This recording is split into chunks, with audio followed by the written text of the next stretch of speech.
السلام علیکم۔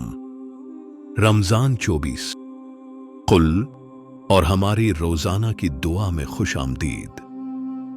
فاطر السماوات والارض انت ولی فی الدنیا والآخرہ توفنی مسلما والحقنی بالصالحین۔ ہے آسمانوں اور زمین کے پیدا کرنے والے، تو ہی دنیا اور آخرت میں میرا محافظ ہے، مجھے اسلام پر موت دے اور مجھے نیک لوگوں میں شامل فرما، آمین۔ آج ہی اس دعا کو دہرائیں، اسے اپنے پیاروں کے ساتھ شیئر کریں اور روزانہ کی دعاؤں اور یاد دہانیوں کے لیے کل کو سبسکرائب کریں۔